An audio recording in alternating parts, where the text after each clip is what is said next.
Morning.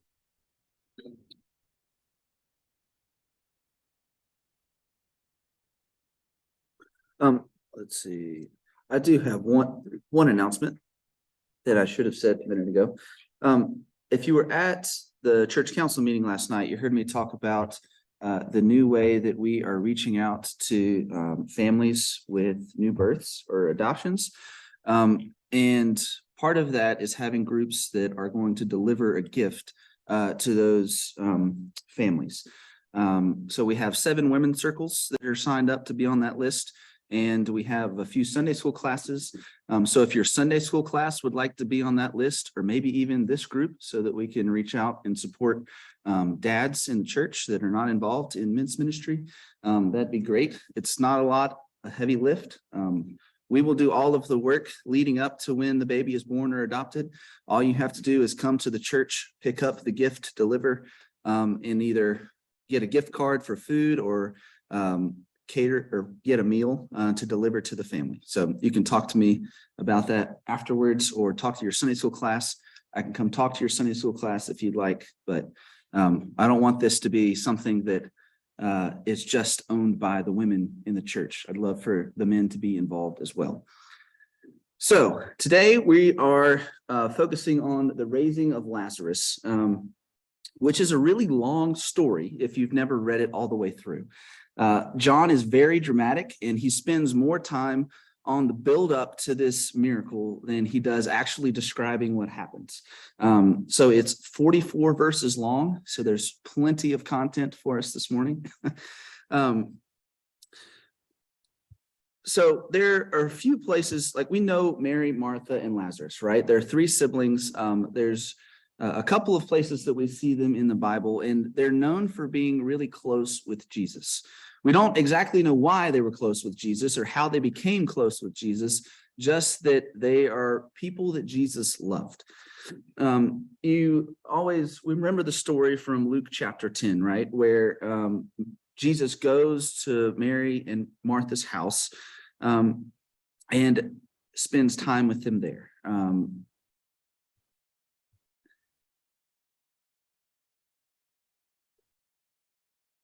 And we always get bogged down in trying to figure out if you're a Mary or a Martha, right? Are you somebody that's constantly worried about preparing the house and getting all the food ready and making sure everything is clean? Or are you a Mary who's more concerned about spending time with the people who are at your house gathered, right? Sometimes pastors spend too much time trying to parse which one is correct and which one is the more faithful person. And that's not really what's happening here. But I respect Martha, because she's somebody, even as we'll see today, is not somebody that's going to hide how she feels. If she has thoughts or feelings, she's going to tell you how it is. Get right to the point, as she does in this story and in our story today. But just some details about this story. The way it describes Mary sitting at the feet of Jesus, right? That's a very intentional term. And it's not just describing where everyone was sitting in the room, right? That's a term used to describe a disciple, right? So Mary is not just a friend. It appears that she's also a disciple in some form or fashion, right? And then when we hear that Martha was distracted by her many tasks, in our mind, we just assume that she's preparing food or cleaning the house or doing all those sorts of things. But it's likely that that's not what she was doing at all. See, she was the head of the household for this family. And so she wouldn't have been responsible for those things.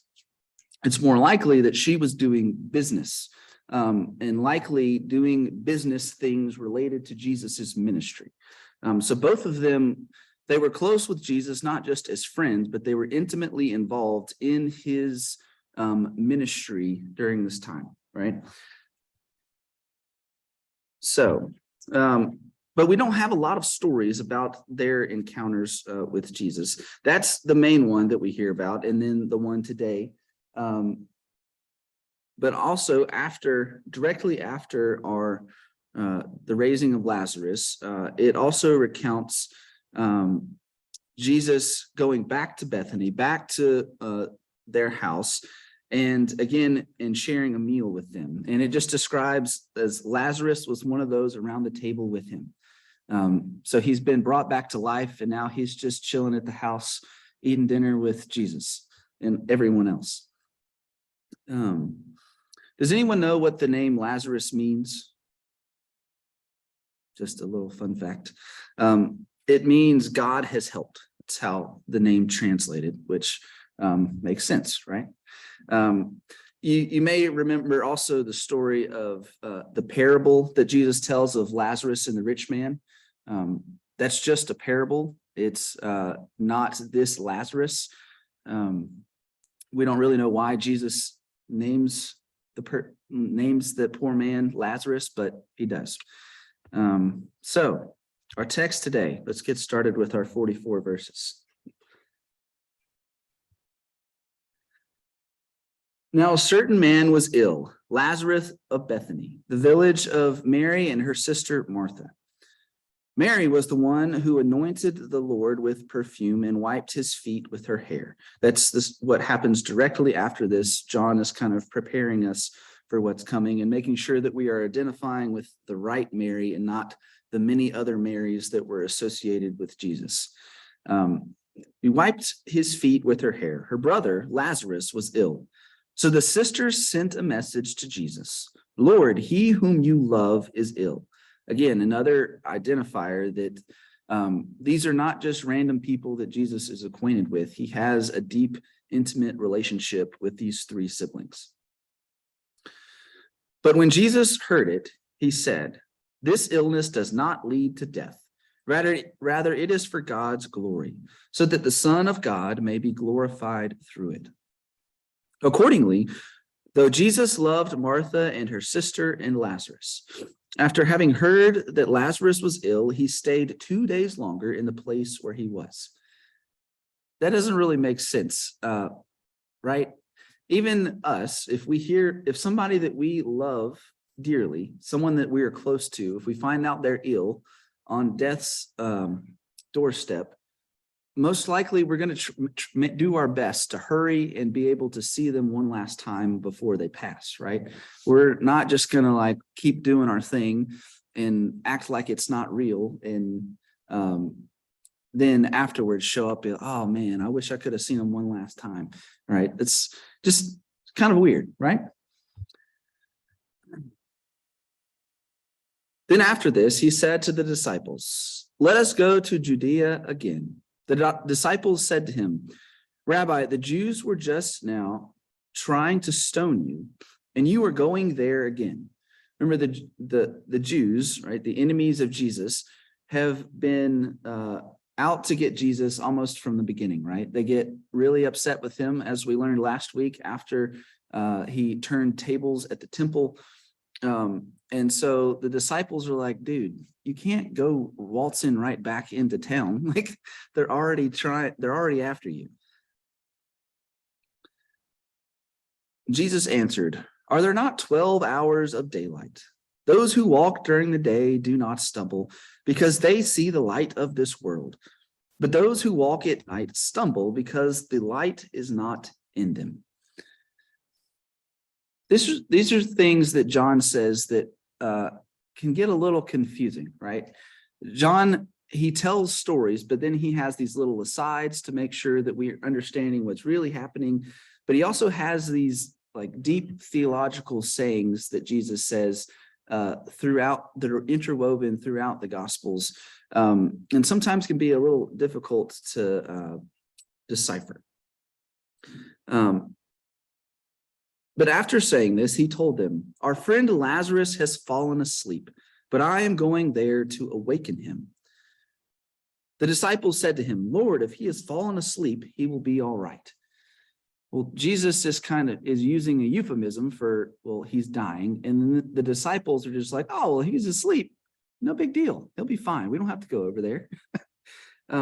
Again, if the disciples were teenagers, then it kind of makes sense that they don't really understand what's happening, right? But Jesus, however, had been speaking about his death, But they thought that he was referring merely to sleep.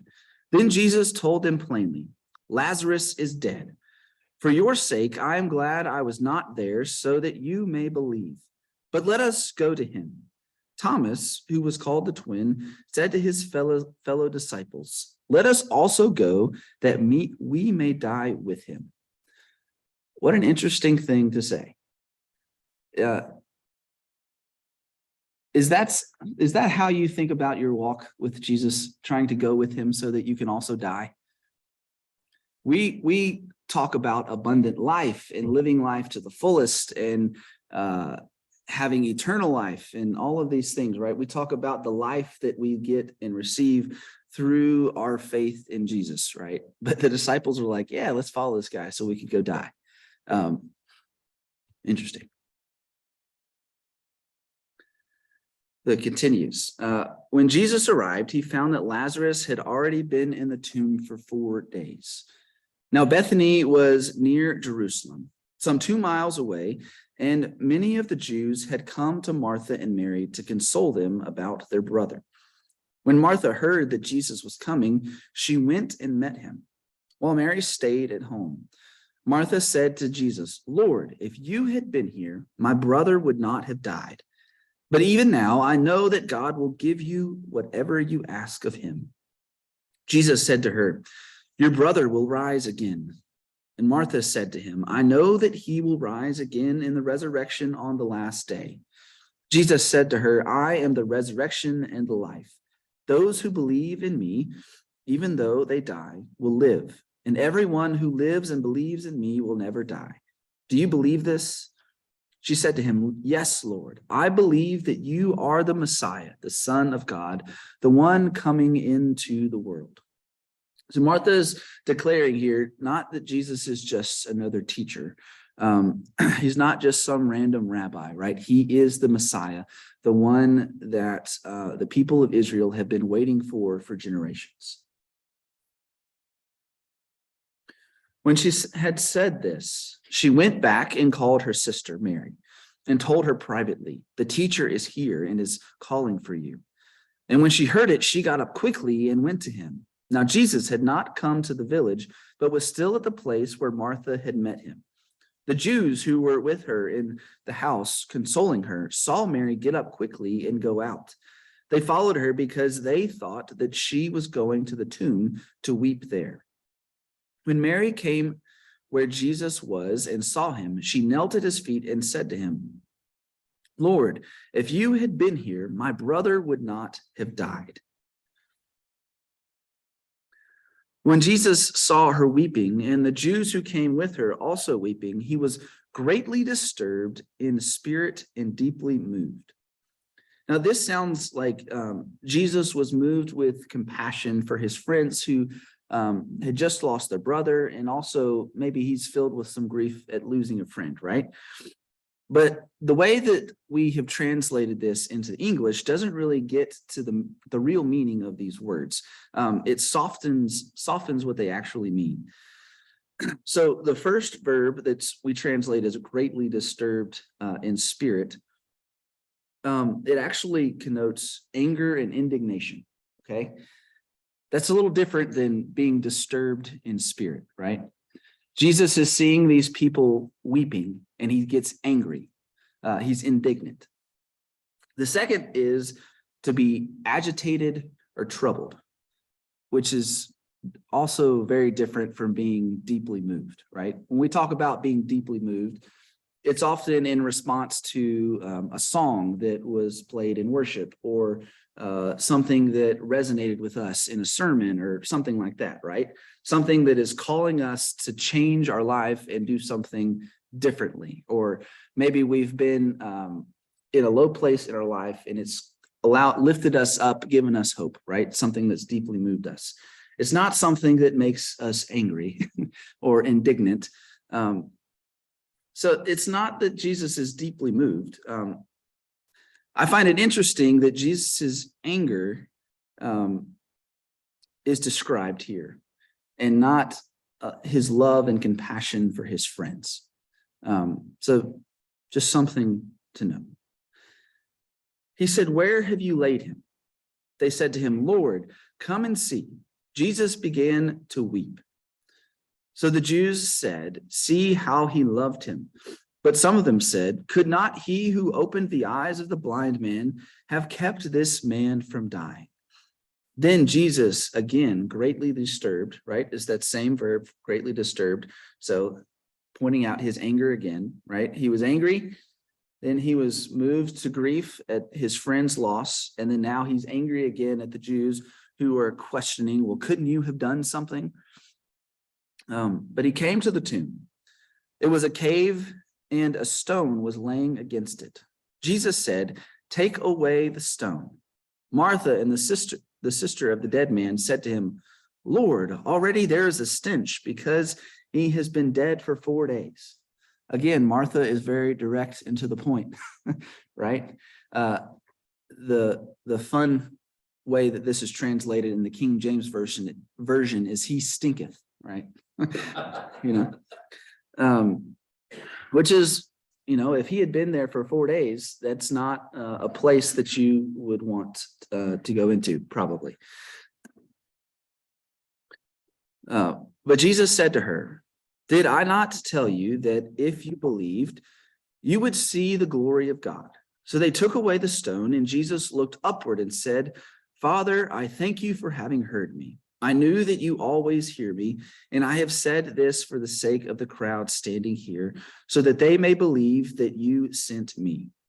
When he had said this, he cried with a loud voice, Lazarus, come out. The dead man came out. His hands and feet were bound with strips of cloth, and his face was wrapped in a cloth. These would have been the traditional burial garments in the Jewish tradition. And Jesus said to them, unbind him and let him go. Many of the Jews, therefore, who had come with Mary and seen what Jesus did, believed him. So, the end. Right? 45 verses. There we go. So one of the things that has really stuck out to me in this story is how people talk to Jesus. And it made me kind of reflect on how we talk to Jesus. You've heard this acronym before, right? ACTS is a way of praying, right? Adoration, confession, thanksgiving, supplication. It's a good way to order your prayer, right? To help you organize your thoughts, make sure that you're not just like blurting out all the things that you need from God. You're taking time to really focus on who God is, confess that you mess up, ask for what you need, and then submit yourself to God's will, right? But oftentimes when we talk about this, it's really nice, right? You say, oh, God, you're so great. We love you so much. We mess up sometimes and, we get it wrong, but you're always there to bring us back and offer us grace. And we're so thankful for all the things that you do in our lives. And we really need help with these couple of things, but, whatever your will is, that's fine. But like, where's room for the anger, right? We get angry, right? And sometimes we think that anger is a sin, right? But as we talked about last week, there's a difference between righteous anger and just being angry because something didn't go your way, right? There are things that we, in fact, should be angry about. And sometimes anger is a healthy expression of how we are feeling at the time. And Mary and Martha are both expressing their anger as a part of their grief in this story. They immediately both have complaints for Jesus. They don't even wait for him to get to their house to offer these complaints. They run and find where Jesus is and say, where were you? If you would have been here, my brother would not have died. It's easy to kind of soften that language and make it a little nicer, but I really think there's an edge there, right? If someone you love has died and there was someone that could have saved them that wasn't there, you would be pretty angry, right? If Jesus would have been walking around when someone in your family was on death's door and you know that Jesus could save them and Jesus didn't show up, you would be pissed off, right? That's just honestly how you would feel. And that's even part of the natural grieving process, is that you get angry, right? You're angry that someone you love has gone on, is no longer with you.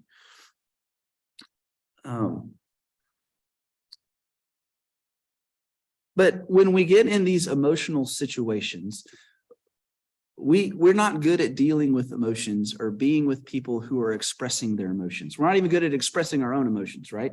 They start to make us really uncomfortable, especially when it's something like helping someone through grief. I was with the new group of Stephen ministers last week for their training session on Monday night. And they were talking about process goals versus outcome goals, right? So not being focused on trying to fix someone's problem and just get them to an outcome, but being with them through the process, right? Just being there and helping them think through something that's going on, not offering a solution, right? Just asking them open-ended questions so that they can begin to think through this thing that they are going through. But that's not what we like to do, right? At least I don't. I want to fix it. If someone's upset, if Kylie has had a rough day at work, I want to offer solutions as to how we can fix this issue, right? But if I'm sure many of you have had these conversations with your spouse, sometimes they don't want a solution. They just want you to listen, right? But when we get confronted with these big emotions, we want to fix it. And we just want people to feel better. And so sometimes we say stupid things, right? Have you heard some of those stupid things? When I was in my previous church during seminary, there was a woman in the church. She was in her 80s. She had just lost her husband not too long ago from a long battle with dementia. And during COVID, one of her sons, who was in his 50s, contracted COVID and ended up passing away. And so she, obviously was just heartbroken, having a really hard time, and just had a lot of grief. And so I was actually out of town when I found out that her son had passed. And so I called her and I said, if people say a lot of dumb things in these situations. So if anybody ever says anything dumb and you just need to yell, you just give me a call and you can yell at me and then hang up and we'll act like it never happened. And her response was, people really do say a lot of dumb things, right? Because we do. We try to soften it. We're like, oh, well, they're in a better place, or, oh, heaven just needed another angel, like things like that are not helpful, right? They don't make you feel better or make the person who's grieving feel better. They make you feel better. We try to push them through the grief to get to the other side so that they'll feel better, right? The intention is that we want them to have hope, right? That things are going to be okay eventually, right? But it doesn't help in the moment. Even the way that we talk about death, right? As when I described her son dying, I said he passed away, right? We try to make things soft because we don't like to deal with death.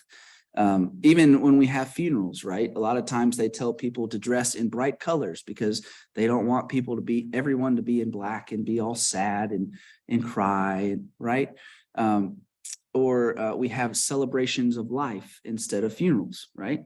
There is something to celebrating people's life, but sometimes you just need to be sad and cry and deal with the fact that your loved one is gone. So just something for us to think about, right? I really appreciate Mary and Martha's willingness to just grieve and be honest with Jesus about how they're feeling and what they're thinking. But something else that keeps coming up in this story is belief, right? In verse 26, Jesus says, whoever lives and believes in me will never die. Verse 45 says that many of the Jews believed in Jesus after seeing what he had done. And we talk about believing a good bit at church, right? We talk about who's a believer and who's not, how we can get more people to believe in God. But have you ever tried to convince someone that they need to believe in Jesus? Like, not just telling people stories about what Jesus has done for you, but actually trying to convince them that these are the reasons why I believe in Jesus, and you should believe in Jesus too, because this is the right thing and this is true. I've had a couple of those conversations in my life, and I've had a couple of people, even though I am a believer, try to convince me that I'm not and I need to believe in Jesus. And it doesn't really go very well. There's not a high success rate on those kinds of conversations, right?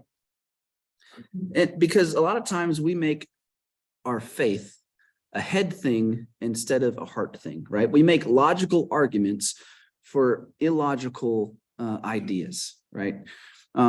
Because no matter what kind of, how much scripture you can quote, how deeply you believe in Jesus, making a logical argument about these things, it just doesn't really work. But even in this story, right, talking about belief, you can see the Greek word that is used, pistio. It's probably said that wrong, but I'm not a Greek scholar, so don't worry about it. You can look it up online for the correct pronunciation later. So we think about belief as to accept something. Something is true, to feel sure of the truth of something, right? It's something in our head that we believe, that we know is true. But that's really not what this word means. If you'll hit the button again, Andy. This word is actually suggesting a trust in, a reliance on, or an adherence to Jesus. And that's very different than just having knowledge in your head, right?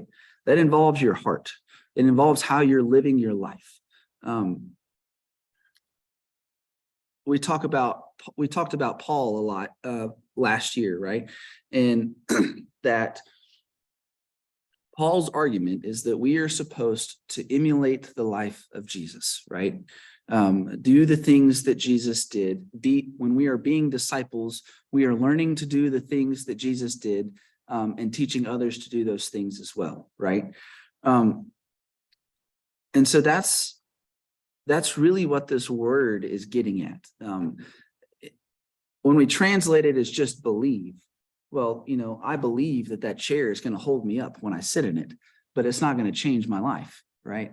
When we live in a certain way where we're patterning our lives after Jesus, that makes a change. And that's a very different invitation than you need to trust that these facts are true, right?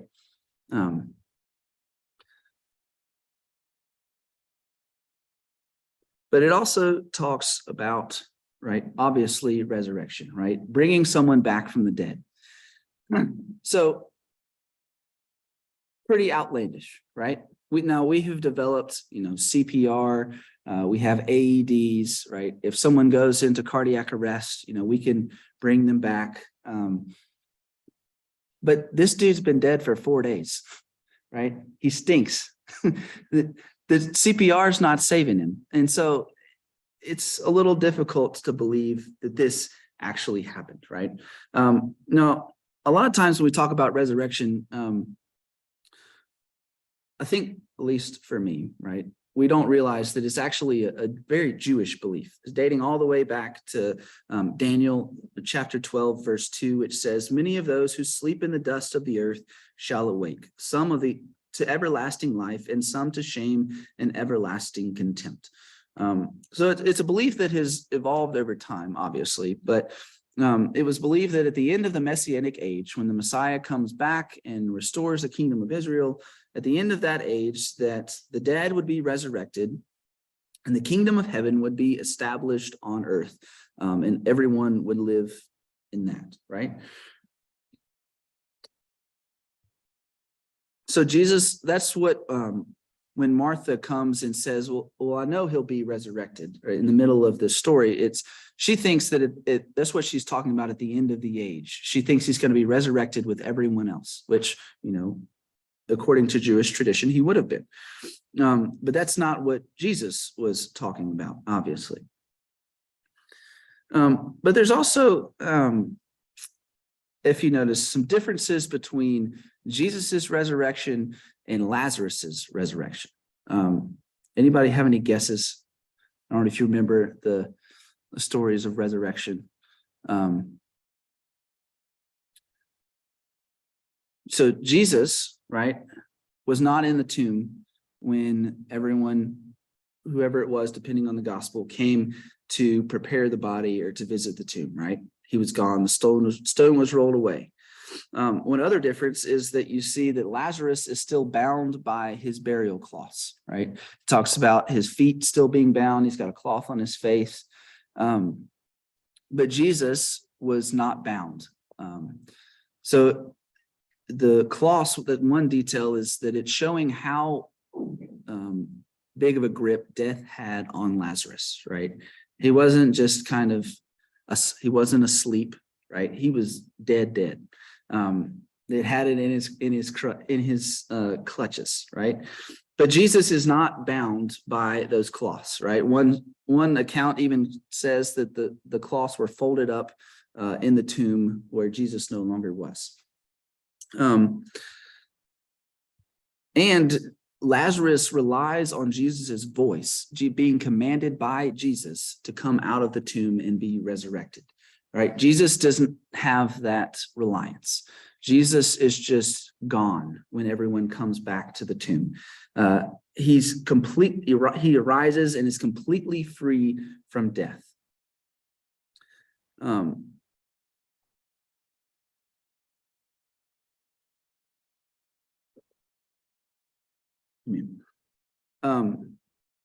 Right. So there's a clear difference between Lazarus and Jesus, right? It's not just some other dude that's been resurrected.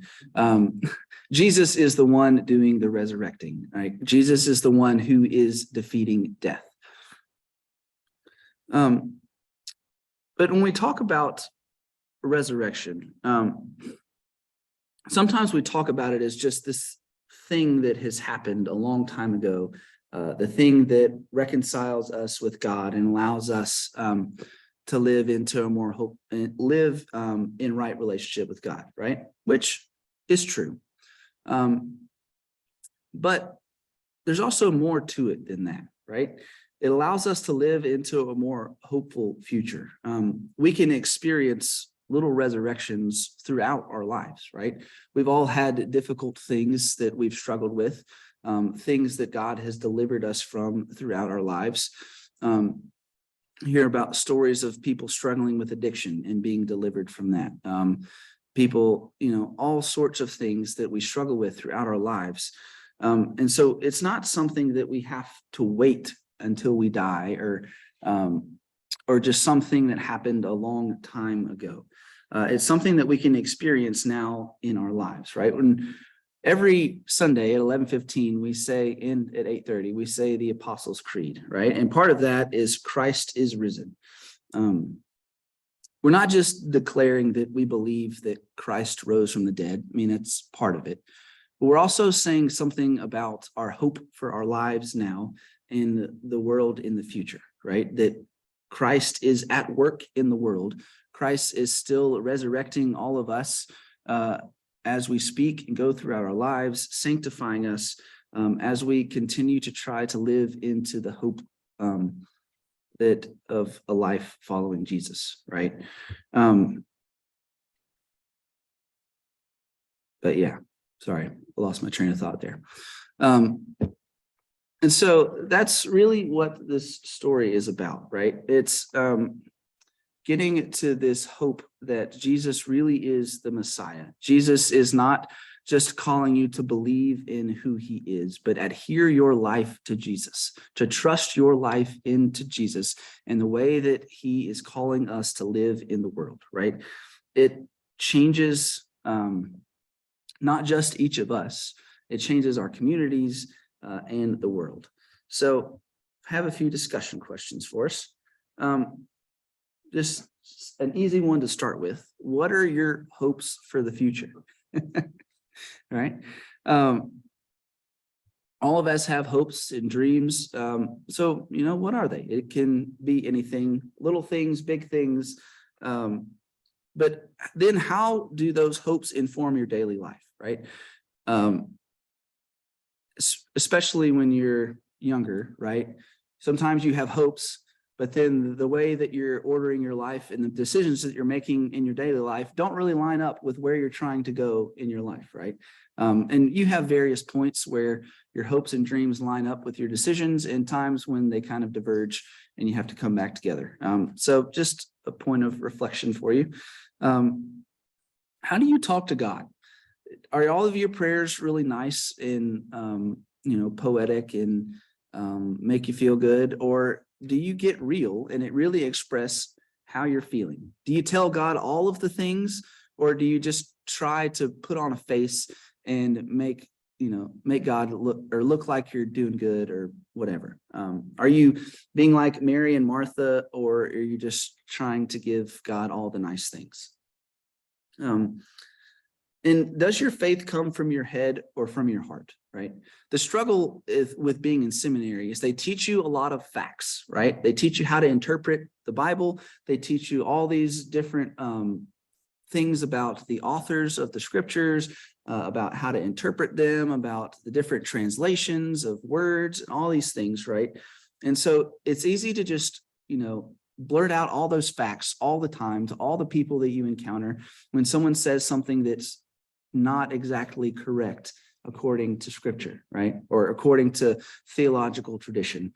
But that's not really the point, right? The point is that this is an internal thing, right? It's about putting your faith in Jesus. It's a heart thing, right? Knowing what you believe, it's not always rational. So is it something that's still stuck in your head, or have you made the journey to your heart? It's a lifelong process. So, and where have you experienced resurrection in your life? We've all struggled with various things at points in our lives. We've all seen transformation in other people's lives. So where have you experienced or seen resurrection in your life, or maybe even in the world? So that's all I got.